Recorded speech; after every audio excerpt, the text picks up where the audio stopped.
अस्सलामु अलैकुम व रहमतुल्लाहि व बरकातुहू। अल्हम्दुलिल्लाहि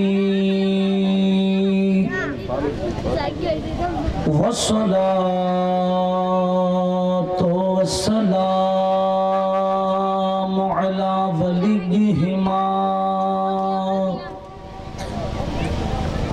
अम्मा बअद फ़क़द क़ाल अल्लाहु तआला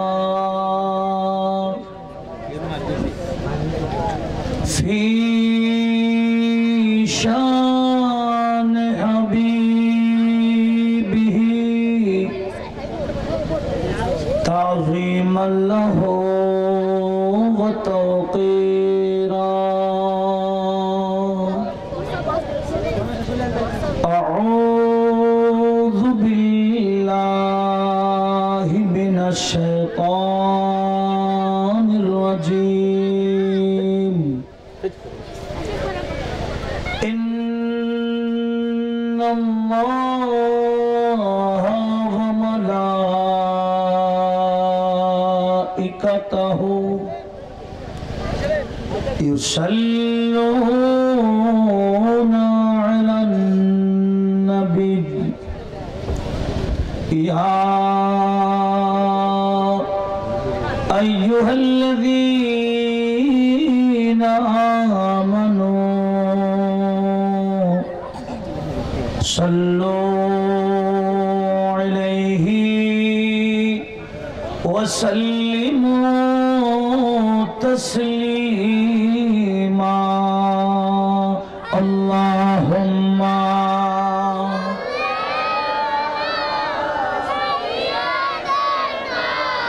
मौलाना मुहम्मद व अला आलि सय्यदीना।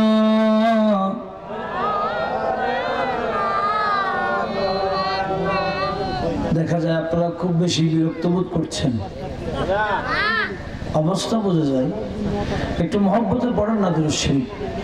আল্লাহুম্মা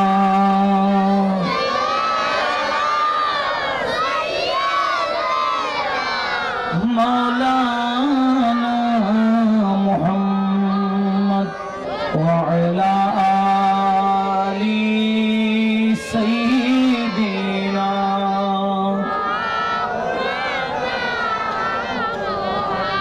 अल्लाह और फरिश्ता शकल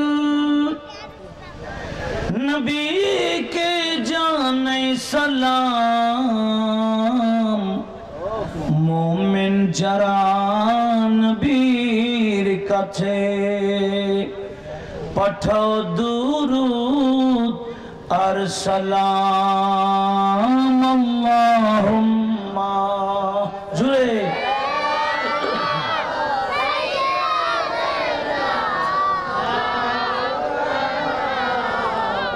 ওয়া আলা আলি সাইয়্যিদিনা।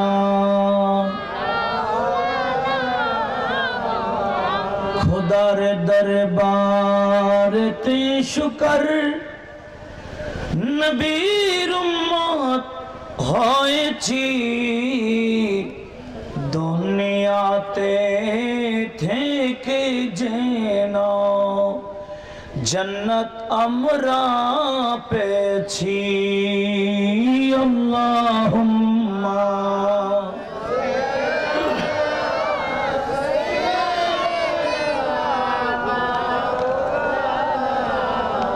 وعلى آل سيدنا।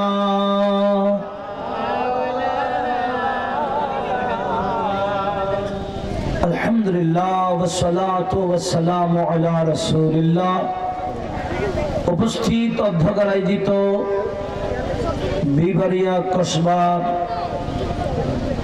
পুঠিয়া পূর্বপাড়া যুব সমাজের উদ্যোগে 11তম বার্ষিক ওয়াজ ও দোয়ার মাহফিল 2016 আজকের অনুষ্ঠানের সম্মানিত সভাপতি জনাব আবুল হাশেম সরদার সাহেব, সহসভাপতি হাজি সুলতান আহমদ সাহেব, তশরিফ ফরমা আজকের প্রধান আলোচক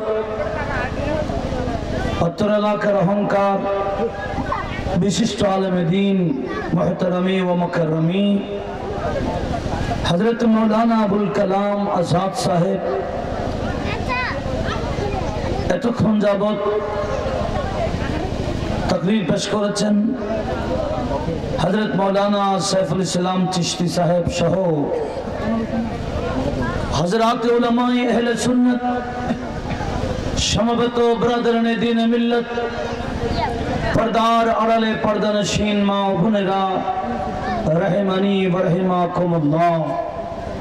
আল্লাহ পাক সুবহানাহু ওয়া তাআলার দরবারে শুকরিয়া আদায় করছি, যথেষ্ট রাত হয়ে গেছে, এরপরও কিছু কোরআন এবং সুন্নাহর আলোচনা শ্রবণ করার জন্য, সেই মোতাবিক আমল করার জন্য আল্লাহ পাক আজকের এই প্যান্ডেলের নিচে বসে যাবার তৌফিক এবং সুযোগ দিয়েছেন বিদায় শুকরাতান মুহাব্বতের আওয়াজে বড় করে বলি আলহামদুলিল্লাহ। সাথে সাথে নবীজির পবিত্র চরণে বেহাত দুরুদ পাকের হাদিয়া প্রেরণ করছি, যেই নবীজির সুন্নাত এবং শরীয়ত মোতাবেক চললে বান্দা দুনিয়াতে থেকেই কামিয়াব হয়ে যায়। একটু আওয়াজ দিয়ে বলুন মারহাবা। আমি আপনাদের শুকরিয়া আদায় করছি যারা মাহফিলে বসে আছেন, বিশেষ করে যাদের উদ্যোগে মাহফিল, অত্তর উঠিয়া পূর্বপাড়া যুব সমাজের সদস্য ভাইদের শুকরিয়া আদায় করছি।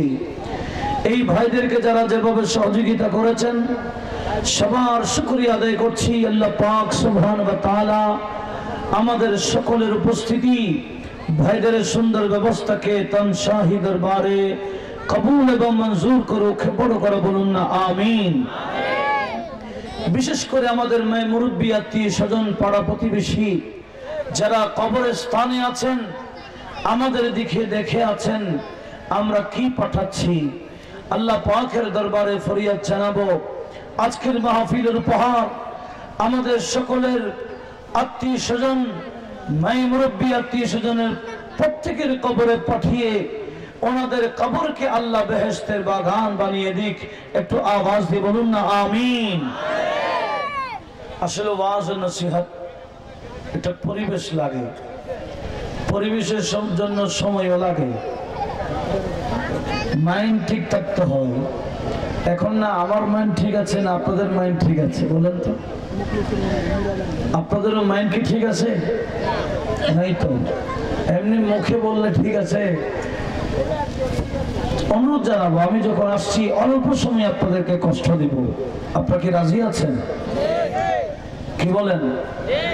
আসছি যখন অত দূর থেকে, চট্টগ্রাম থেকে, কিছু শোনার বা শোনাবার দরকার আছে কিনা? শুনে আল্লাহ পাক আমাদের সবাইকে আমল করার তৌফিক দিক। একটু আওয়াজ দিয়ে বলুন না আমিন। আমি শুরুতেই বুখারী শরীফের 3816 নম্বর হাদিস, কত বললাম? 3816 কিতাবুল মাগাজির হাদিস, উহুদের চ্যাপ্টারের মধ্যে হাদিসটা আছে। আবার বুখারী শরীফ কিতাবুল জানায়েজের মধ্যে আছে। সেটা হলো অনেক লম্বা হাদিস। আমি লাস্টের সেই পয়েন্ট আপনাদের সামনে কোট করছি। সেটা হচ্ছে নবীজি বললেন, ইন্নী লা আখাফ আন তুশরিকা উম্মতি, আমার উম্মত শিরক করবে এই ভয় আমার নাই। কথা বোঝা গেছে? কি বলেছেন? আমার উম্মত শিরক করবে এই ভয় আমার নাই। কারণ আমি নবী জানি আমার উম্মত যারা হয়, আমার উম্মত যারা হয়, এরা কখনো আল্লাহর সমকক্ষ কাউকে মানবে আল্লাহ ছাড়া কারো ইবাদত করবে না। আমার উম্মত শিরিক করবে না, ঠিক, শিরিকের ব্যাপারে আমার কোনো ভয় নাই, কিন্তু আমি একটা বিষয় ভয় পাই, নবীজি কি বিষয়ে ভয় পায় একটু জানার দরকার আছে কিনা? নবীজি বলেন ইন্নী আখশা আলাইকুমুদ দুনিয়া আতানাফিসুহা। এ আমার উম্মত, আমার ইন্তেকালের পরে তোমরা দুনিয়া নিয়ে মত্ত হয়ে যাবে, কবরে যে যাবে, আখিরাতে উঠবে, আল্লাহর দরবারে কি উত্তর দিবা, কি উত্তর দিবা এই স্মরণ তোমাদের থাকবে না। এই দুনিয়ার মায়ে পড়ে দুনিয়াতে মত্ত হয়ে যাবা, দুনিয়ার চাকচিক্যের মধ্যে পড়ে যাবে, মনে করবা স্থায়ী ভাবে দুনিয়াতে থেকেই যাবে। নয় নয়, নবীজি বলেন এ আমার উম্মত, তোমরা দুনিয়াবাজ হয়ে যাবা, দুনিয়াকে বেশি গুরুত্ব দিবা, আখিরাতকে কোনো গুরুত্ব দিবা না। আমি নবী তোমাদেরকে ওই বিষয়ে ভয় পাচ্ছি। উচ্চ আওয়াজে বলেন নাউজুবিল্লাহ। আপনাদের মনোযোগ আছে? কি বললেন নবীজি? আমার একটাই ভয় যে তোমরা দুনিয়াবাজ হয়ে যাবা, দুনিয়াকে গুরুত্ব দিবা, কবরে যাবা, এই খবর তোমাদের থাকবেও না। এখন সে সময় আসছে কিনা কথা বলেন? হিসাবটা একটু ওদিকে গিয়ে বলুন প্লিজ। পরিবেশ এদিকেও না পাইলে, এদিকে না পাইলে কি করবো? আমার একটু খেয়াল করেন, ওয়াজ নসিহত এগুলো পরিবেশের দরকার। এই বাচ্চারা আর কোনো কথা বলবো না, একটু খেয়াল করেন। আর আপনারা যারা ওয়াজ কোরআন শুনলে বুঝবেন, ইনশাআল্লাহ কোরআন হাদিসের আলোচনা হবে। কি আপনারা কি কোরআন হাদিস শুনতে রাজি আছেন না? কোন কিচ্ছা কাহিনী বয়ান করতে আমি রাজি না, আমি জানিও না কিচ্ছা কাহিনী। কিচ্ছা কাহিনী বললো তাও কোরআন হাদিস থেকে বলার চেষ্টা করব। একটু মনোযোগ সহকারে শোনার জন্য অনুরোধ করছি, একটু সামনে এসে বসো। এই বাচ্চারা তোমরা এক সাইড যাও গা, তোমরা আমাকে ডিস্টার্ব করো, ওদিকে যাও গা। একটু দুরূদ শরীফ পড়ে সামনে আসুন তো। আল্লাহুম্মা সাল্লি আলা সাইয়্যিদিনা মুহাম্মাদিন নবী। জুড়ে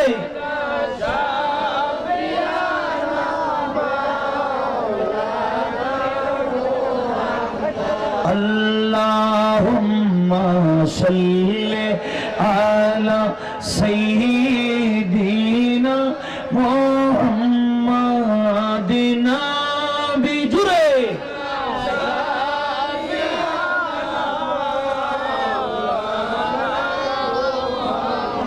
দিন থাকিতে করো মুমিন পর কালের ভাবনা।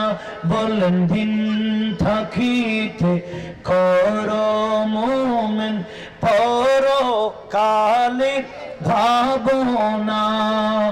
আসিছ একা যাইবা একা, সঙ্গে কেহ যাবে না।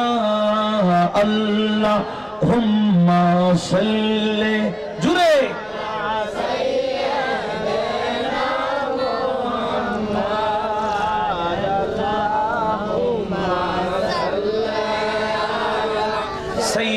সাইয়্যিদিনা মুহাম্মাদিন নবী।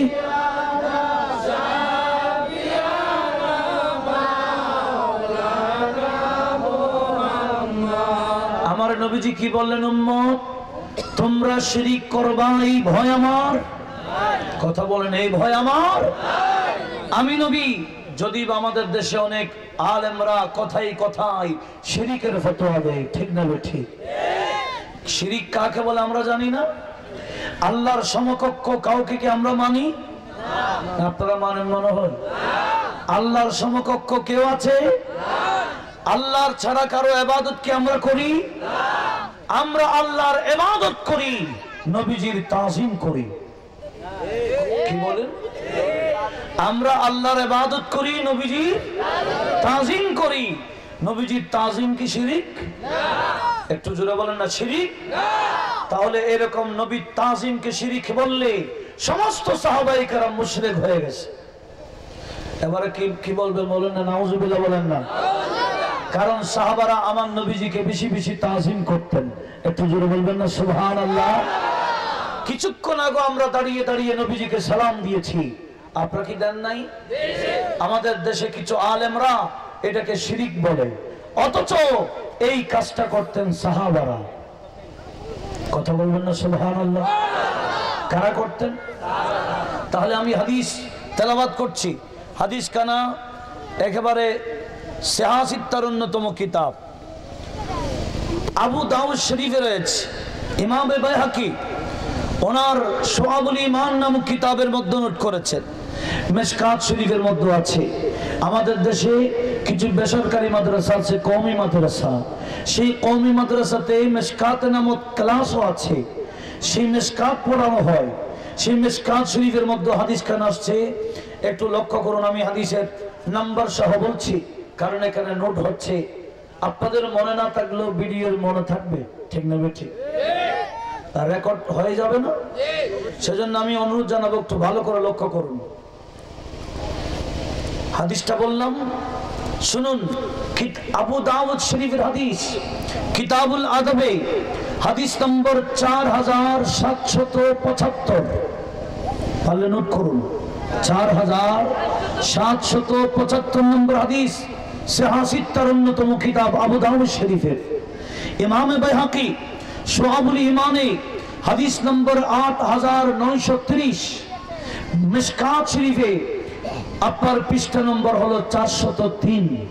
কত বললাম? 403। মিশকাত নম্বর, হাদিস তো পৃষ্ঠা নম্বর মনে রাখতে পারেন। কত নম্বর বললাম? 403। এগুলা দলিল হিসেবে মুখস্থ রাখিয়েন। হাদিস তেলাওয়াত করছি, শুনুন। আন নবী হুরায়রা রাদিয়াল্লাহু তাআলা قال কানা রাসূলুল্লাহ বড় করে বলুন সাল্লাল্লাহু আলাইহি ওয়াসাল্লাম ইয়াজলিসু মাআনা ফিল মসজিদে ওয়ায়ুহাদ্দিসুনা ফাইযা কামা কুমনা কিয়ামা হাত্তা নারাহু قد دخل بعد بيوت أزواجه। একটু জোরে বলুন না সুবহানাল্লাহ। নবীজি সাহাবা যিনি আমাদের নবীর থেকে হাদিস বেশি বেশি বর্ণনা করেছেন, ওনার নাম হযরতে আবু হুরায়রা। বলেন না হযরতে আবু হুরায়রা। উনি সাহাবী রাসূল। কেমন? সাহাবীদের মধ্যে যিনি আমাদের নবীর থেকে বেশি বেশি রওয়ায়াত করেছেন। একটু জোরে বলুন না সুবহানাল্লাহ। তাও আমার নবীর মুজিজা কি? আমাদের নবীর কি মুজিজা? সেটা কি? সেটাও আমি হাদিসে পাক থেকে আপনাদের শোনাচ্ছি। সেটা হলো, একদিন আবু হুরায়রা, হাদিস খানা বুখারী থেকে শুরু করে সিহাসিত্তার প্রায় কিতাবে আছে। সেটা হলো হযরতে আবু হুরায়রা বয়ান দিচ্ছেন, বুখারী শরীফ কিতাবুস সাওমের হাদিস, প্রথম খণ্ড 274 নম্বর পৃষ্ঠা বুখারী শরীফ। কোন শরীফ বললাম? বুখারী শরীফ।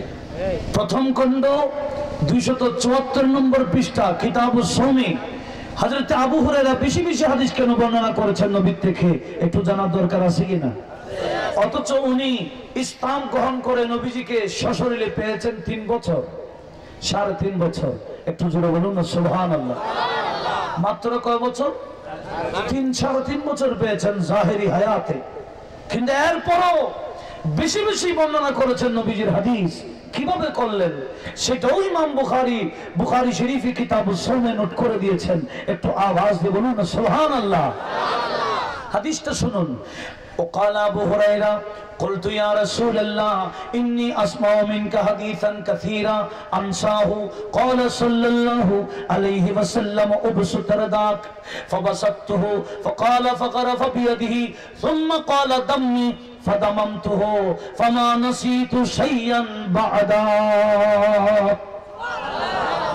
হযরত আবু হুরায়রা বলেন, একদিন আমি নবীজির দরবারে এসে বললাম, ইয়া রাসূলুল্লাহ, ইয়া হাবিবাল্লাহ, আমি আপনার বৈঠকে বসি, কিন্তু বসলে আপনার হাদিসে পাক আমি শুনতে পাই, এদিকে শুনি এদিকে ভুলে যাই, এদিকে শুনি ভুলে যাই।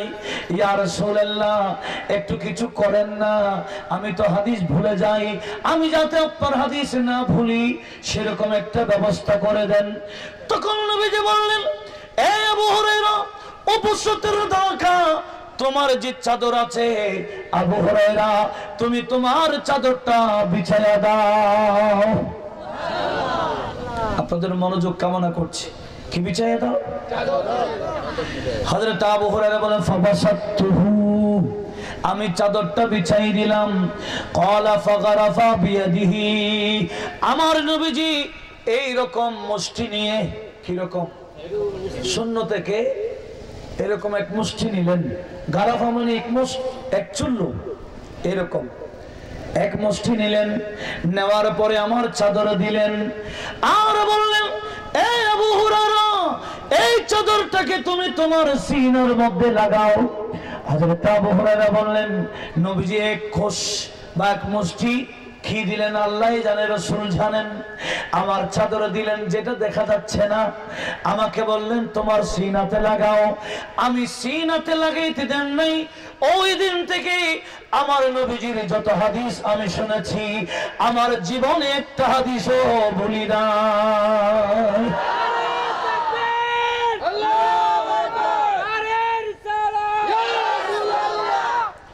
নবীজি ওনাকে কি দিয়েছেন? এলাম দিয়েছেন কিভাবে? এরকম মুষ্টি শূন্য থেকে নিয়ে চাদর দিলেন। আর আমি যদি এরকম বলি, আপনি বলবেন, আপনারা বলবেন হুজুর ভণ্ডামি কেন করতেছেন, ঠিক না বে ঠিক? কোন একটা সমস্যা নিয়ে আমার কাছে আসলেন, আমি বললাম চাদর বিছান, আমি এরকম শূন্য থেকে এক খোশ নিলাম, এক মুষ্টি নিলাম, আপনার চাদর দিলাম আর বললাম এটা সিনাতে লাগাও, বলছে ভণ্ড, বলবে না? কিন্তু আমার নবীজি কাজটা করলেন, চাদরের মধ্যে শূন্য থেকে নিয়ে চাদর দিলেন আর বললেন তোমার সিনাতে লাগাও। সিনাতে লাগাতে দেন নাই, ওনার সিনা এলেমে ভরপুর হয়ে গেছে। আর একটু জোরে বলুন না সুবহানাল্লাহ। হযরত আবু হুরায়রাকে কে দিয়েছেন? একটু জোরে বলেন না। আর নবীকে কে দেয়?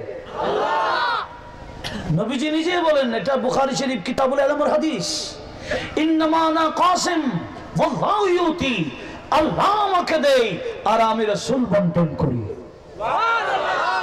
আলা হযরত ইমাম আহলে সুন্নাত, আমাদের সুন্নিয়তের ইমাম আহমদ রাজা খান ফাজিল গরবি হাদিসের তরজমা করেছেন, রব্বি মুতি ये कासिम रब है मोती ये कासिम रिज़्क़ो उसका है रिज़्क़ो उसका है खिलाते ये रिज़्क़ो उसका है खिलाते ये सच्ची बातें सिखाते ये सीधी राह दिखाते ये। একটু জোরে বলুন না সুবহানাল্লাহ। কোন বিরক্ত লাগবে? এরকম শুধু কোরআন হাদিস বয়ান হবে। এখন তো কি ওয়াজ মাহফিলকে বরবাদ করে ফেলেছে, শুধু কিচ্ছা কাহিনী, গান, শুধু গান আর গান, আর দুনিয়ার না আছে নাই এরকম কিচ্ছা বলতে বলতে শ্রোতাদের কি অবস্থা খারাপ করে ফেলছে। এখন শ্রোতারাও কিচ্ছা ছাড়া কিছু বুঝে না। নয়, এগুলোর নাম ওয়াজ নয়। যেখানে কোরআন এবং সুন্নাহর আলোচনা নাই, এটা আবার কিসের ওয়াজ? ঠিক না বেঠি? কোন রাগ করতেছেন? এগুলা দোষ ওয়াইজদের না আপনাদের দোষ। কেন এরকম ওয়াইজ খেতাবাদ দিলেন যে না কোরআন জানি না হাদিস জানি, আপনারা আপনাদের কিছু শোনাইতে না পারলে তাকে দাওয়াত দেওয়ারও কি দরকার? দোষ আলেমের নয়, আপনাদের দোষ। আর আমরা তো গুরুত্ব দিই কাকে? স্টেজে লাফাইতে পারলে, গান গাইতে পারলে, সব একসাথে নাচতে পারলে এটাই বিরাট ওয়াইজ হয়ে যায়। একটু জোরে বলুন না নাউজুবিল্লাহ। একটু কি চিন্তা করেছেন আল্লাহ এবং রাসূলকে কি জবাব দিবেন? সবাইকে এই দুনিয়াতে স্থায়ী থাকবো? সব কিছুর ব্যাপারে ওয়াজ দিয়েছেন যারা, আপনাদেরকে আল্লাহর দরবারে উত্তর দিতে হবে, যারা ওয়াজ করছি আমাদেরকে উত্তর দিতে হবে। হেদায়েতের বাণী কি দিলাম, ঠিক না বেঠি? হয়তো আপনারা রাগ করতেছেন, রাগ করলাম একটু শুরুতে একটু আপনাদেরকে মালিশ করলাম আর কি, দরকার আছে কি না? যে আবু হুরায়রাকে আমার নবী এলান দিয়েছেন, নবীজি ডাইরেক্ট দিয়েছেন এক মুষ্টি, হযরত আবু হুরায়রা বলে আমি আর ভুলি না। একটু জোরে বলুন না সুবহানাল্লাহ। হযরত আবু হুরায়রাকে কে দিয়েছেন? কথা বলেন না, বুখারী শরীফ থেকে বললাম না, হাদিস নম্বর সহ বল, পৃষ্ঠা নম্বর সহ বললাম। কোরআনে পাকের পরপর যে কিতাবের নাম, তার নাম তুই বুখারী শরীফ, ঠিক না? ঠিক। কোনো সন্দেহ আছে? সেখানে আছে। শুনুন, আমরা এখন হাদিসে পাকে চলে আসি। হযরত আবু হুরায়রা বলতেছেন, প্রায় সময় নবীজি মসজিদে নববীতে আমাদেরকে নিয়ে বসতেন, আর নবীজি হাদিস শোনাতেন, আমরা বসে বসে হাদিস শুনতাম।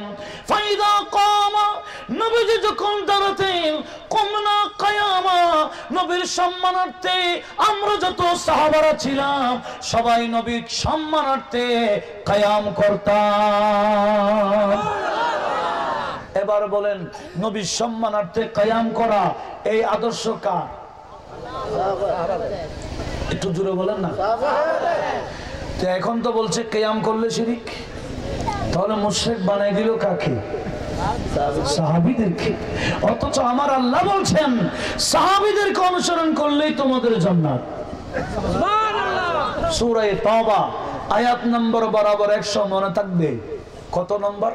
100। কোন সূরা বললাম? একটু নোট করুন। আমার আল্লাহ বলেন, আস-সাবিকুনাল আউয়ালুনা মিনাল মুহাজিরিন ওয়াল আনসার ওয়াল্লাযীনা ইত্তাবাউহুম বিইহসান রাদিয়াল্লাহু আনহুম ওয়া রাদু আন ওয়া আ'আদ্দা লাহুম জান্নাত। এই ঘোষণা কার? আল্লাহ। কোন সূরা বললাম? সূরা তাওবাতে আমার আল্লাহ বলতেছেন, এ আমার বান্দারা শুনো শুনো, যারা ঈমান আনয়ন করার ক্ষেত্রে আগে চলে গেলেন এরা কারা? মিনাল মুহাজিরিন ওয়াল আনসার। একটা দল হলো মুহাজির, আরেকটা দলের নাম আনসার, আর তৃতীয় আরেকটা দল ওয়াল্লাযীনা ইত্তাবাউহুম বিইহসান। কিয়ামত পর্যন্ত মুহাজির এবং আনসারদেরকে যারা অনুসরণ করবে, কিয়ামত পর্যন্ত আমার মাহবুবের সাহাবীদেরকে যারা অনুসরণ করবে, আমি আল্লাহ ঘোষণা দিলাম রাদিয়াল্লাহু আনহুম, আমি আল্লাহ শুধু সাহাবীদের উপর রাজি নই, কিয়ামত পর্যন্ত সাহাবীদের যারা অনুসরণ করবে তাদের উপরও রাজি। কে রাজি? আল্লাহ। জোরে বলি, কে রাজি? সাহাবীদের উপর আল্লাহ রাজি, সাহাবীদের যারা অনুসরণ করে এদের উপর আমার আল্লাহ রাজি। একটু জোরে বলুন মারহাবা। আমরা কিয়াম করি সাহাবীদের অনুসরণে, ঠিক না বেঠিক? সাহাবারা কতক্ষণ কিয়াম করতেন? হাদিসে আমি তো বললাম আবু দাউদ শরীফ হাদিস, আপনার বাইহাকি শরীফের হাদিস, বিশেষ করে মিশকাতে আসছে। সাহাবারা বলতেছেন কতক্ষণ দাঁড়াইতাম নবীর জন্য কিয়াম, কতক্ষণ করতাম? হাত্তা নারাহু, যতক্ষণ আমরা নবীকে দেখতাম। قد دخل বুয়ুতে বাদা বুয়ুত আসফাজিহি, নবীজি যতক্ষণ কোন না কোন বিবির কামরায় ঢোকেন নাই ততক্ষণ আমরা নবীর জন্য সম্মানার্থে কিয়াম করতাম।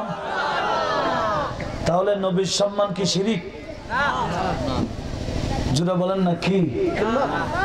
নবীর সম্মান কি শিরক না সাহাবীদের আদর্শ? আর একটু জোরে বলেন, কার আদর্শ? শুনুন, সাহাবারা শুধু নবীকে তাজিম করতেন, নামাজের বাহিরে নয়, নামাজের ভিতরে তাজিম করতেন। কার? একটু জোরে বলেন না। বুঝতে পারছি আপনারা দুর্বল হয়ে গেছেন, অবস্থা তো দেখা যায়। আমি কি কিছু হাদিস শোনাইতে পারবো? আসুন তাহলে বুখারী শরীফ থেকে আরেকটা হাদিস শোনাই। সাহাবারা নামাজের মধ্যে আমার নবীকে কি তাজিম করতেন। আমার পকেটে একটা বিরাট লাইব্রেরি আছে। কি আছে?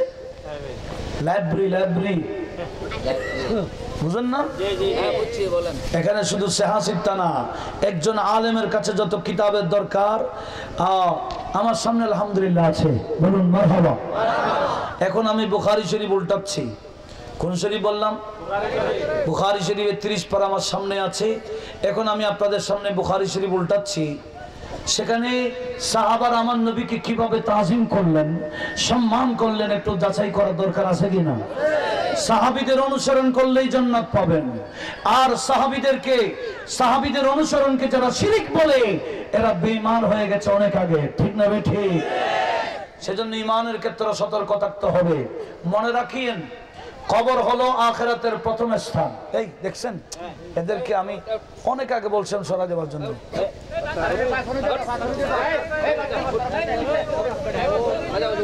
একটু খেয়াল করুন, মনে রাখ, ভালো করে লক্ষ্য করুন।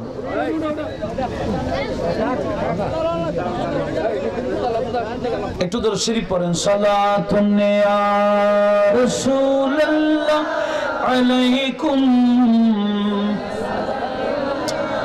উঠো না একটু পিছনে দিয়ে দেন, পিছনে উঠ। সালাতুন ইয়া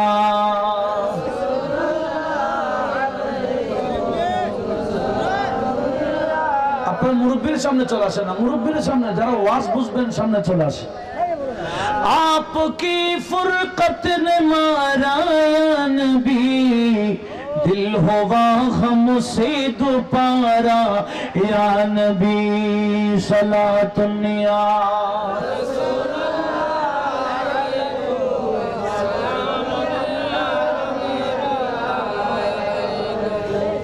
আমি কি বললাম? সাহাবারা নবীজিকে কিভাবে তাজিম করলেন দেখেন। আমি এখন খুলছি বুখারী শরীফ, কিতাবুস সুলহের হাদিস নম্বর 2544। কত? 2544। একটু এদিকে লক্ষ্য রাখুন। আমি বেশিক্ষণ ওয়াজ করব না, এই টোটাল 1 ঘন্টার সময় দিবেন ইনশাআল্লাহ। অসুবিধা হবে না? বেশিটা আপনাদের উপর নির্ভর, আপনাদের এখনো দুর্বল হয়ে গেছে। আপনি বেশি করতে পারেন, একটু খেয়াল করেন। 2544 বুখারী শরীফ হাদিস নম্বর একটু নোট করুন না পারলে। সাহাবারা আমার নবীকে কিভাবে তাজিম করলেন, এই দলিলগুলো নেওয়ার দরকার আছে কিনা?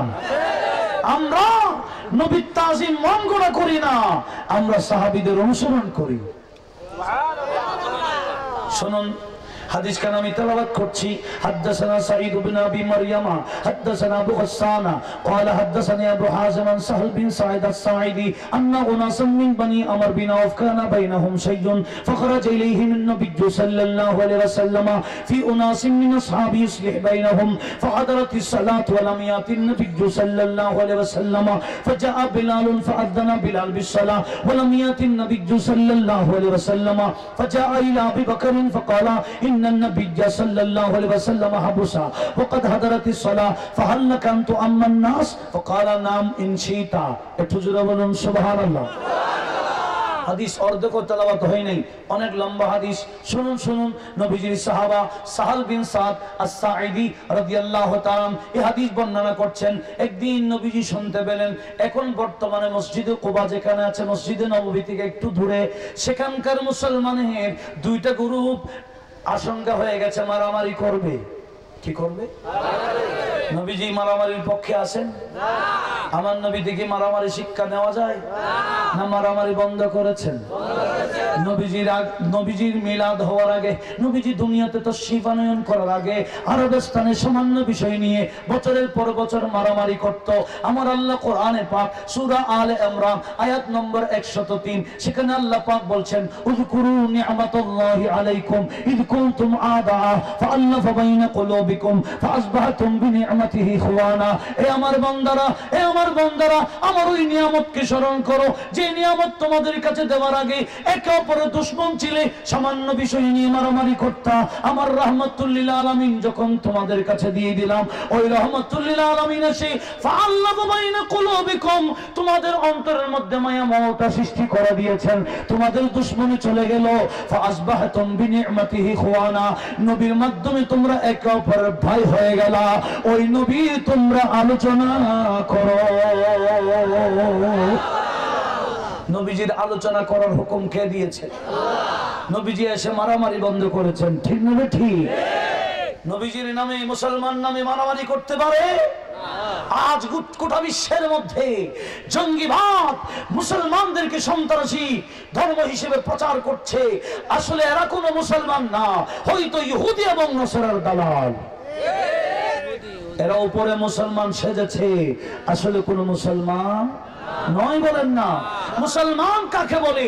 আমার নবীজি বলেন আল মুসলিমু মান সালিমাল মুসলিমুনা মিন লিসানিহি ওয়া ইয়াদিহি, যার হাত থেকে অপর মুসলমান নিরাপদ থাকবে, যার জবান থেকে অপর মুসলমান নিরাপদে থাকবে, তার নামই তো মুসলমান। যে মুসলমানকে মসজিদে ঢুকে বোমাবাজি করে সে আবার কিসের মুসলমান? ঠিক না বেঠিক? এরা ইহুদি হয়তো নসরা বেদিন, এরা কোনো মুসলমান না। মারামারি আমার নবী পছন্দ করেন না। শুনতে পেলেন ওই মসজিদে কোবার পাশে বনি আমর বিন আউফ নামক একটা গোত্র মুসলমানের দুই গ্রুপ মারামারি করবে। আমার নবীজি মারামারি লাগার আগে আগে কয়েকজন সাহাবায়ে কেরামকে নিয়ে নবীজি সেখানে দৌড়ে গেলেন সমঝোতা করবার জন্য। উচ্চ আওয়াজে বলেন সুবহানাল্লাহ। পিছনের বাইরে একসাথে বলেন সুবহানাল্লাহ। সমঝোতা করতে গেলেন। সমঝোতা কি হুট করে হয় না সময় লাগে? এদিকে মসজিদে নববীর মধ্যে আজানের টাইম হয়ে গেল। হযরত বেলাল আজান দিয়ে দিলেন। সাহাবায়ে কেরাম অপেক্ষায় আছেন কখন নবীজি আসবেন, নবীজি নামাজ পড়াবেন। বলেন তো দেখি, নবীজির পিছনে নামাজ পড়া আর আমার পিছনে নামাজ পড়া কি এক? নবী আর আমি কি এক? আমার মতো আলেমের পিছনে নামাজ পড়লে ছোট ছোট গুনাহ মাফ হয়ে যায়। ছোট ছোট গুনাহ আমার আল্লাহ কোরআনে পাকে বললেন ইন্নাল হাসানাত ইউযহিবুনাস সাইয়্যাত। ভালো কাজ করলে আমার নবীজি বললেন as-সালাওয়াতুল খামস ওয়াল জুমআ ইলা জুমআ ওয়া রমাদান ইলা রমাদানা ওয়াল উমরাতু ইলা উমরানা মুকাফফারাতুন লিমা বাইনাহুমনা ইনিস্তুজিবুল কাবায়ের। নবীজি বলেন 5 ওয়াক্ত নামাজ এক জুমা থেকে অপর জুমা, এক রমজান থেকে অপর রমজান, এক উমরা থেকে অপর উমরা পর্যন্ত মধ্যখানে যত গুনাহ করে এই কাজগুলো করার কারণে আল্লাহ গুনাহ মাফ করে দেয়। কন্ডিশন হলো বড় গুনাহ থেকে মাফ বাঁচতে হবে। কোন গুনাহ? কবিরা গুনাহ। আলে সুন্নি আলেমের পিছনে পড়লে কবিরা গুনাহ মাফ। কবিরা গুনাহ এখন তো নামাজের অনেক সমস্যা দেখা যায়। আগে আমরা এই 1300 বছর 1350 বছর এক ধরনের নামাজ পড়েছি, ইদানিং দেখা যায় নামাজ পড়তে গেলেও সমস্যা।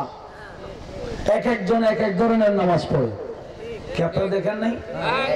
আপনাদের এদিকে নাও থাকতে পারে, কিন্তু বিভিন্ন জায়গায় দেখা যায় কেউ হাত বাড়ে বুকের উপর, আবার কেউ হাত বাঁধে কোথায় জানি না, আবার ওয়ালাদ দাল্লিন শুনলে আমিন জুড়ে বলে।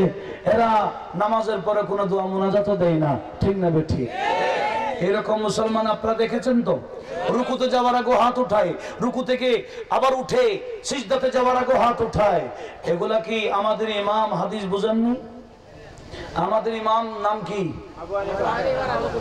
ইমামে আজম আবু হানিফা নোমান পীর সাহেব। উনি শুধু আলেম না, উনি বিখ্যাত তাবেঈ ছিলেন। সাহাবী 16 জন সাহাবীদের থেকে হাদিস নিয়েছেন। সুবহানাল্লাহ বলেন। অনেকে বলে ইমাম আবু হানিফা হাদিস জানতেন না। রে ভাই, ইমামে আবু হানিফার কাছে 4000 হাদিসের ইমাম উস্তাদ ছিলেন। কয় হাজার? কার?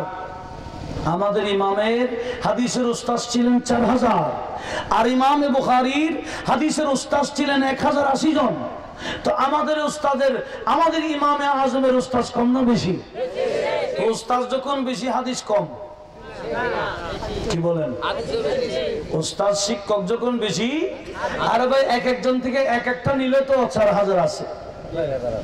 ঠিক না বেটি? লক্ষ লক্ষ হাদিস, এমনকি 17টি হাদিসের কিতাব ইমামে আজম থেকে বর্ণিত আছে। 17টি মুসানেদ হাদিসের কিতাব। সে জায়গায় এখন বর্তমানে আমাদের ইমামের বিরুদ্ধে কথা বলছে, অথচ আমাদের ইমামের শান সূরাতুল জুমাতে কোরআনে পাকে আছে। আর ওই সূরা জুমার তাফসীর করতে গিয়ে কিতাবুত তাফসীরে বুখারী শরীফও আছে যে আমাদের ইমামের শান আমার নবীজি বয়ান দিয়েছেন। সুবহানাল্লাহ। নাম বলেন নাই আর কি, ওনার শান বলে দিয়েছে। একটু বলবেন না সুবহানাল্লাহ? আমরা যা করি এগুলো ইমামে আজমের অর্ডার হলো, আসলে হাদিস অনুযায়ী করি, ঠিক না বেঠিক? আমি যদি আবার ওদিকে যাই, আমি আবার অন্যদিকে যাবো না। আমার সামনে নোট আছে, আমরা যে নবীর নিচে হাত মানি, আমিন যে আমরা আস্তে আস্তে বলি, আওয়াজ করে বলি না, রুকুতে যাওয়ার আগে হাত উঠাই না, একটা দুটো হাদিস না, দুয়ার উপর হাদিস আমার সামনে যথেষ্ট আছে। শুধু তাই না, আমার সামনে আরেকটা কিতাব আছে, আমার গাড়িতে তো যথেষ্ট কিতাব আছে, এখানে এইটা দেওবন্দ মাদ্রাসা থেকে ছাপানো হয়েছে, এই কিতাবের মধ্যে যথেষ্ট আছে। একটু ভালো করে শুনুন, আমার বিষয় সেদিকে নামে যেগুলো বলতেছি সেদিকে লক্ষ্য করুন, যে নাবির নিচের হাদিস আমার সামনে 25 থেকে 30টা আছে, সব সহি হাদিস। একটু জোরে বলুন মারহাবা। অনেকে তো বুখারী ছাড়া হাদিস বলে না, আমি চ্যালেঞ্জ করে বললাম বুখারী শরীফ একটা হাদিস দেখান, বুকের উপর হাদিসের উপরে আমি আমার এই আলমগিরি ছেড়ে দেব। বুখারী শরীফ একটা হাদিস দেখান যে আমিন জোরে বলতে হবে, একটা হাদিস দেখান, কিয়ামতের ফজর হবে দেখাইতে পারবে না। এমনি বুখারী শরীফ একটা অধ্যায় আছে বাবুত তামিনে জাহরান, বড় আওয়াজে আমিন বলার অধ্যায়, কিন্তু ওখানে দেখেন গা একটাও বড় আওয়াজে আমিন বলার হাদিস নাই, সব হাদিস আমিন বলার ফজিলতের উপর। অর্থাৎ আমিন বললে লাভ, কত লাভ সেগুলো আছে, কিন্তু বড় আওয়াজে আমিন বলতে হবে, একটা হাদিসও বুখারী শরীফে নেই। একটু আওয়াজ দিয়ে বলুন না সুবহানাল্লাহ। শুনুন, আমি আবার ওদিকে যাচ্ছি না, আসুন আমি যেদিকে যেটা বয়ান দিতে চাচ্ছিলাম সেটা একটু লক্ষ্য করুন। আমার নবীজি শুনতে পেলেন কি? সমঝোতা, ওই মারামারি বন্ধ করার জন্য ওদিকে সমঝোতায় চলে গেলেন, এদিকে হযরতে বেলাল মসজিদে নববীতে আযান দিয়ে দিলেন। সাহাবাই কেরাম অপেক্ষায় আছেন কখন নবীজি আসবেন। কেন? কারণ নবীজির পিছনে নামাজ পড়লে ছোট ছোট গুনাহ না, বড় গুনাহ আল্লাহ মাফ করে দেয়। কি গুনাহ? এটা আপনারা উলামায়ে কেরামের জবানে শুনেছেন। এক সাহাবীর খেজুর বাগান, খেজুরের দোকান ছিল। কি দোকান? খেজুরের দোকান। এক মহিলা গেল খেজুর কিনতে, যেখানে একজন পুরুষ আর একজন মহিলা, সেখানে আরেকজন আছে, তৃতীয় নম্বর কে বলেন তো? শয়তান। মাশাআল্লাহ। লা ইয়াখলুওয়ান্না রাজুলুন ওয়া ইমরাতুন ইল্লা ওয়া কানা ফি সালিসিহিম আশ-শায়তান। নবীজি বলেন যেখানে একজন পুরুষ একজন মহিলা থাকবে, সেখানে তৃতীয় নম্বর আরেকজন আছে, তার নাম শয়তান। আরেকজন জোরে বলে তার নাম শয়তান। গভীর মনোযোগ। কি বলতে চাচ্ছিলাম, এক সাহাবায়ে কেরাম, একজন সাহাবী কিসের দোকান বললাম? দোকান থেকে কিনতে আসলো কে?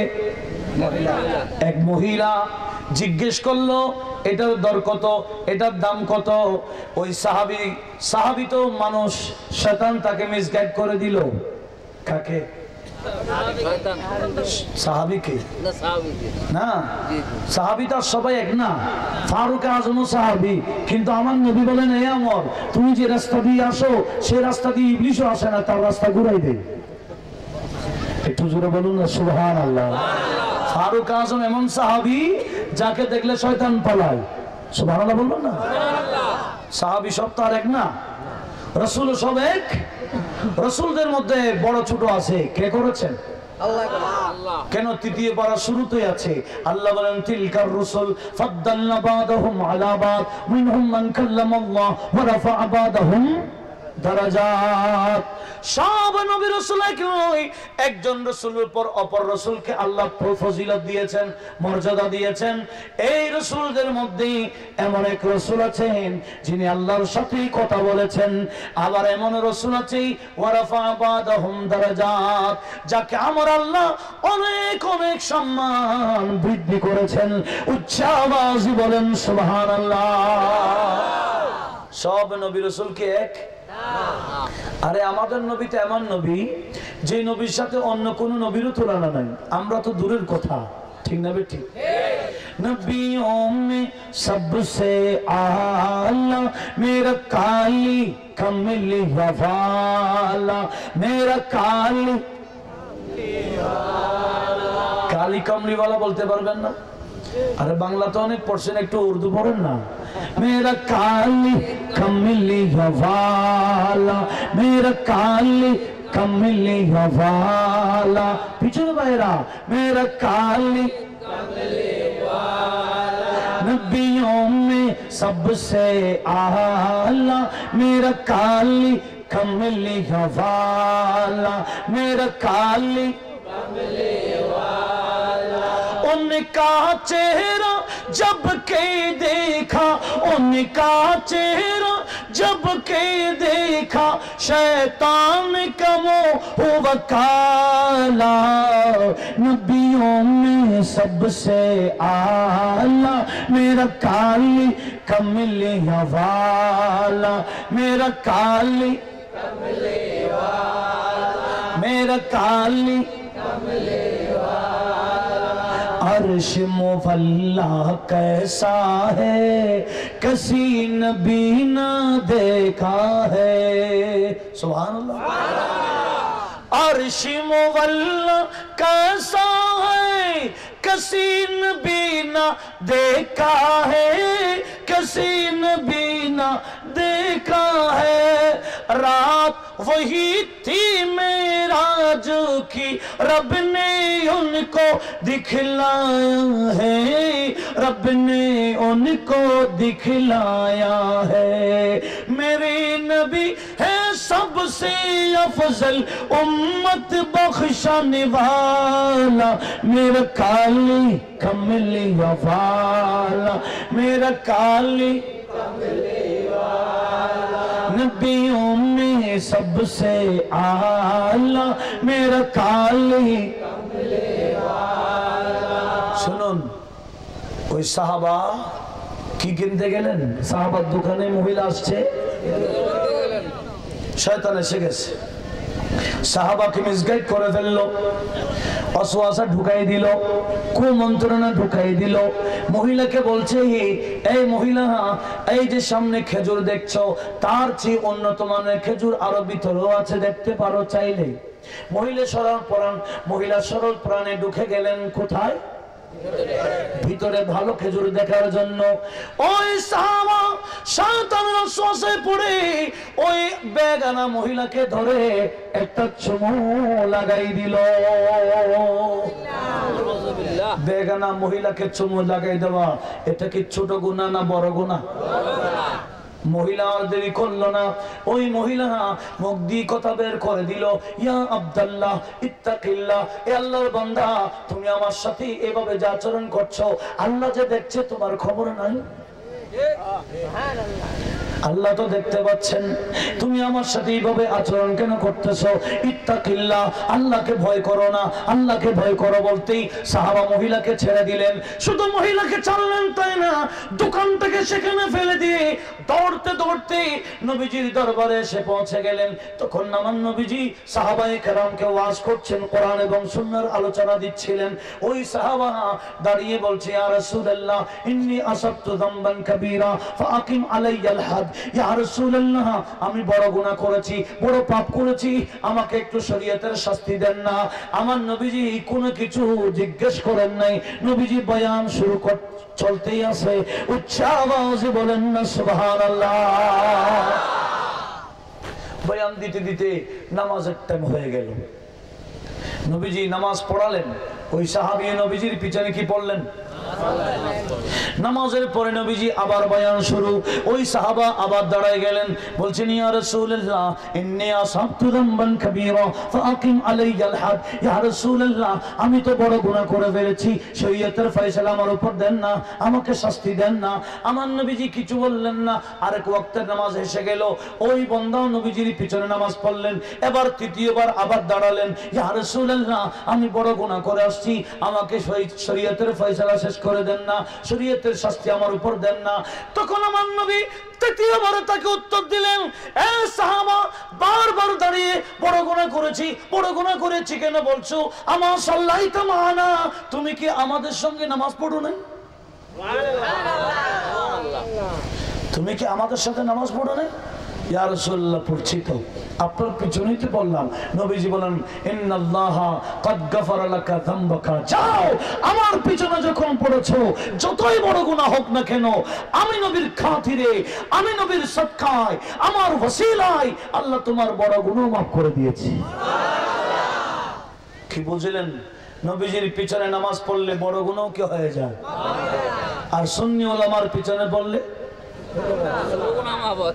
ছোট গুনাহও মাফ হয়ে যায়। সুন্নি ছাড়া অন্য ইমামের পিছনে বললে গুনাহ মাফ দূরের কথা, নামাজও তো হবে না। নামাজও হয়তো আমি মন গড়া বলছি মনে করবেন, তাহলে হাদিস থেকে বলবো না? ঠিক আছে, বলবো তাহলে আসুন হাদিসে পাক। হাদিস থেকে হাদিসে পাক থেকে না বললে, দলিল না দিলে অনেকে বিশ্বাস করবেন না। তাহলে হাদিস কেন? কোথাকার হাদিস? হাদিস কিন্তু আবু দাউদ শরীফের হাদিস। কোথাকার? আবু দাউদ শরীফের হাদিস। এই হাদিসে পাখি এটা মিশকাতের মধ্যে আছে। হাদিস কেন আবার ইন্টারের সিলেবাসভুক্ত হাদিস। কোথাকার বললাম? ইন্টার ক্লাসের সিলেবাসভুক্ত হাদিস। শুনে আল্লাহ পাক আমাদের আমল করার তৌফিক দিক। একটু জোরে বলুন না আমিন। সালাতুন ইয়া রাসূলুল্লাহ আলাইকুম।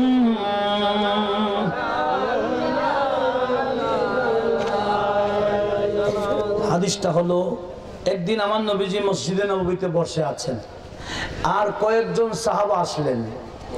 এসে ওনারা জামাত তো পান নাই, ইনারা একজনকে ইমাম বানাই দিলেন, আর পিছনে বাকিরা নামাজ পড়ে নিলেন। নামাজ পড়ে যখন আসছেন নবীজির দরবারে, পিছনের মুক্তাদিরা, আমার নবীজি বলে, এই আমার সাহাবারা, তোমরা নামাজটা পড়ে নাও তো, তোমরা নামাজ পড়ো নাই। ইয়া রাসূলুল্লাহ, এই মাত্র ইমামের পিছনে নামাজ পড়ে আসলাম, আর আপনি বললেন নামাজ পড়ার জন্য। আমার নবী বললেন, তোমাদের ইমামের নামাজ হয় নাই, তোমাদেরও হয় নাই। একটু জোরে বলুন না সুবহানাল্লাহ। তোমাদের ইমামের নামাজ হয় নাই, তোমাদের তো হয় নাই। বলি ইয়া রাসূলুল্লাহ, কেন হয় নাই? আসুন।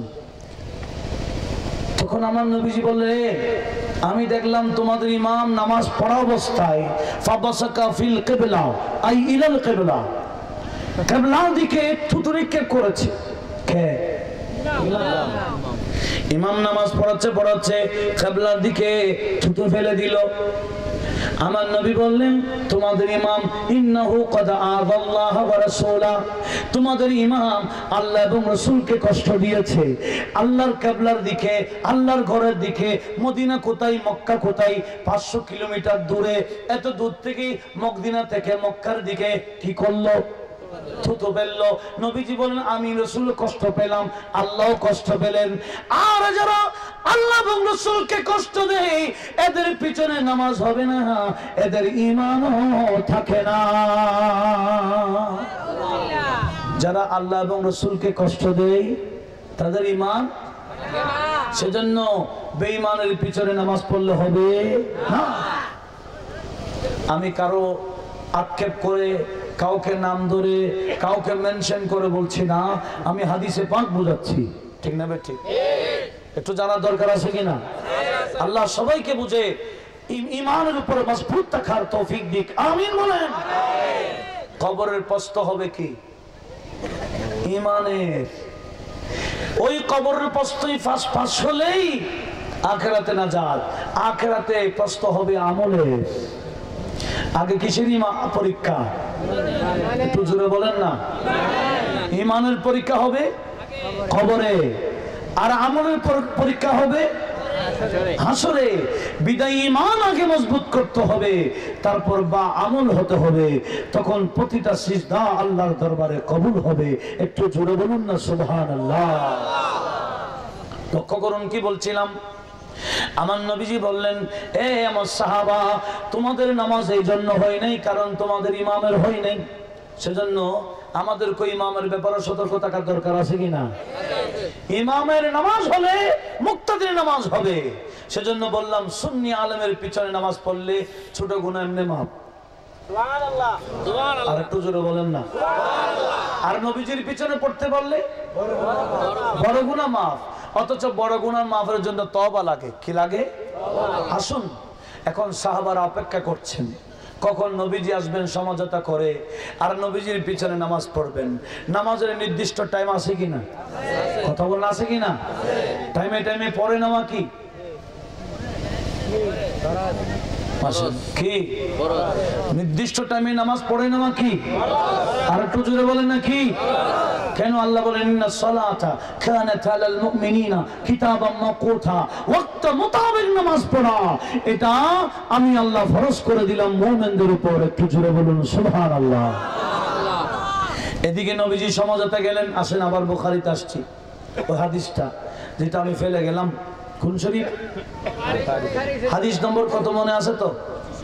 হ্যাঁ মাশাআল্লাহ 2544 নম্বর হাদিস। লক্ষ্য করুন কি বললাম। নবীজি সমঝোতা করলেন, এদিকে আসতে লেট হয়ে যাচ্ছে, নামাজের টাইম যাবে যাবে অবস্থা। হযরতে বেলাল দৌড়ে আসলেন সিদ্দিক আকবরের কাছে, এসে বলছেন ও আবু বকর সিদ্দিক, নবীজি তো সমঝোতাতে গেলেন, আসতে লেট হচ্ছে, নামাজের তো টাইম চলে যাবে, আমি বেলাল যদি ইকামত দিয়ে দিই আপনি আবু বকর কি নামাজ পড়ে দিতে পারবেন? তখন আবু বকর সিদ্দিক বলেন নাম লো সীতা। এই আবু বকর, এ বেলাল, তুমি চাইলে ইকামত দিয়ে ফেলো আর আমি আবু বকর নামাজটা পড়াই দিই। একটু আওয়াজ দিয়ে বলুন না সুবহানাল্লাহ। কারণ নবীজি বলেছেন যেখানে আমার আবু বকর থাকবে সেখানে আর কেউ ইমামতি করলে হবে না। এটা তিরমিজি শরীফের হাদিস, মিশকাতও আছে হাদিসটা আসছে। এমনকি আল্লামা জালালউদ্দিন সুয়ুতি আল খাসায়েস আল কুবরাতে একটা হাদিস টুক করেছেন। সেটা হলো কি জানেন? একদিন আবু বকর সিদ্দিকও আছে, হযরত ওমরও আছে, নবীজি অসুস্থ, কামরার মধ্যে আছে, নবীজি নামাজ পড়াচ্ছেন না। একদিন হযরতে সিদ্দিক আকবর ফারুক আজমকে ঠেলে দিলেন, আয়া এই ওমর তুমি আজকে নামাজটা পড়াই দাও। কাকে ইমাম বানাইলেন? হযরত ওমর রাদিয়াল্লাহু তাআলা আওয়াজটা একটু বড় ছিল। আল্লাহু আকবার বলে যখন তাকবীরে তাহরিমা বললেন, কে? নবীজি শুনছেন কিনা? তখন আমার নবীজি হুজুরে পাক থেকে হাত বের করে দিলেন জানালা দিয়ে, লা লা, হবে না হবে না, আয় ওমর তুমি পিছনে চলে যাও, আমার আবু বকর থাকতে কেউ ইমামতি করতে পারবে না, আমার আবু বকরকে ইমাম বানায়া দাও। সেখানে আমার নবী হাদিসটা বলেছেন, যেই জাতির কাছে আমার আবু বকর থাকবে সেই জাতির মধ্যে আর কেউ ইমামতি করতে পারবে না। একটু জোরে বলুন না সুবহানাল্লাহ। সেজন্য বেলাল কার কাছে দৌড়ে আসলেন? হযরত আবু বকর রাদিয়াল্লাহু তাআলা বলছেন বেলাল ইকামত দিয়ে দাও, নামাজ পড়াই দি। হযরত বেলাল আযান দিয়ে ফেললেন, ইকামত দিয়ে ফেললেন। সিদ্দিক আকবর কি হয়ে গেলেন? অর্ধেক আপনারা বলবেন, অর্ধেক আমি বলবো, তখন বুঝতে পারবো আপনাদের বরাবর আছেন না বিরক্ত? কি এখন ইমামকে নামাজ শুরু হয়ে গেল। এই হুজুর আপনাদের খতিব সাহেব কাবলা নামাজ শুরু করে দিলেন। এদিকে এই মসজিদের সভাপতি উনিও আছেন, উনি মসজিদের সভাপতি, উনি ইমাম শুরু হয়ে গেলেন। নামাজ একেবারে মসজিদে ভরপুর, ভিতরে আর জায়গা নেই। সভাপতি সাহেব যখন আসছে উনি সবাইকে ফাঁক করে করে একেবারে প্রথম কাতারে যাবে না? কি বলেন? যাবে? নামাজ যখন শুরু হয়ে গেল, ভিতরে যখন জায়গা নাই, সভাপতি হলো কোথায় পড়তে হবে? এটাই তো শরীয়ত, এটাই তো নিয়ম। এবার আসুন, হযরত সিদ্দিক আকবর ইমাম হয়ে গেলেন। ثم جاء النبي صلى الله عليه وسلم ويمشي في الصفوف حتى قام في الصف الأول। একটু জোরে বলুন না সুবহানাল্লাহ। সিদ্দিক আকবর ইমাম, মসজিদ ভরপুর। সিদ্দিক আকবর ইমামতি শুরু করবার পরে নবীজি সমঝোতা শেষ করে মসজিদে এসে গেছে। এসে দেখতেছেন আবু বকর সিদ্দিক ইমাম, পিছনে সাহাবায়ে কেরাম মুক্তাদি হয়ে গেল। তখন আমার নবীজি এরকম ফাঁক করে করে কাতারকে ফাঁক করে করে একেবারে প্রথম কাতারে গিয়ে সিদ্দিক আকবরের পিছনে দাঁড়িয়ে গেলেন। জোরে বলুন সুবহানাল্লাহ। এটা কারো জন্য জায়েজ হবে? কিন্তু নবীর জন্য জায়েজ কিনা? না হলে আমার নবীজি ফাঁক করে করে একেবারে প্রথম কাতারে কিভাবে গেলেন? শুনুন, সিদ্দিক আকবর তো সামনেই দেখতে আছেন। সিদ্দিক আকবর তার নবী না, আমার নবীজি সামনে দেখলো পিছনে বরাবর দেখে, দেখে না? এরকম এক মুনাফিক, এটাও মিশকাতের মধ্যে হাদিসটা আসছে কিতাবুস সালাতের প্রায় লাস্টের দিকে, এক মুনাফিক পিছনে এসে দাঁড়ালো একেবারে লাস্ট কাতারে, এদিকে নবীজি নামাজ পড়াচ্ছেন। সে বান্দা শুরুতে ছিল, মধ্যখানে নাই, নামাজ ভেঙে বসে আছে, লাস্টে নামাজ শেষ হওয়ার আগে আবার শুরু, আবার নামাজে ঢুকে গেছে। শুরুতেও ছিল, কথা বলেন না, শেষেও ছিল, মধ্যখানে। আর সে তো মুনাফিক, সে মনে করেছে নবী তো অনেক সামনে একেবারে ইমাম, আর আমি তো কাতারে একেবারে লাস্টে, নবী কি আমাকে দেখতেছে? এটা কার আকীদা? আর একটু জোরে বলেন না, কার আকীদা? আর সাহাবীদের আকীদা ছিল নবী সামনে থাকলেও পিছনে বাড়াবো। আমাদের আকীদা সাহাবীদের আকীদা আছে কি না? আছে। সাহাবীদের আকীদার থেকে যদি আকীদা নষ্ট হয়ে যায়, বিচ্ছেদ হয়ে যায়, তখন জাহান্নামে যাওয়া ছাড়া কোনো উপায় থাকবে না, এটা মনে রাখিয়েন। গভীর মনোযোগ। তখন আমার নবীজি সালাম ফিরাতে দেন নাই, সাহাবাদের দিকে মুখ করলেন আর ইশারা করে দেখাই দিলে, বান্দা তুমি দাঁড়াও। দাঁড়াই গেল। তুমি নামাজ শুরুতে ছিলে, মধ্যখানে ভেঙে দিয়েছে কেন নামাজ? সে তো অবাক, সে তো আর কিছু বলার, সে মনে করেছিল নবীজি কিছু দেখে নেই। তখন আমার নবীজি বললেন, ইন্নী লাআরা মিন ওয়ারাই যহরি কামা আরা মিন বাইনা ইয়াদাইয়া। এ আমার সাহাবারা শুনো শুনো, আমি নবী আমার পিঠের পিছনে দেখি যেমনে সামনে দেখি। আমরা তো সামনে দেখি, পিছনে, কিন্তু নবীজি পিছনেও দেখে, কাছেও দেখে, দূরে দেখে। কি বলেন? দেখে। ক্ষমতা কে দিয়েছেন? কিভাবে দেখে?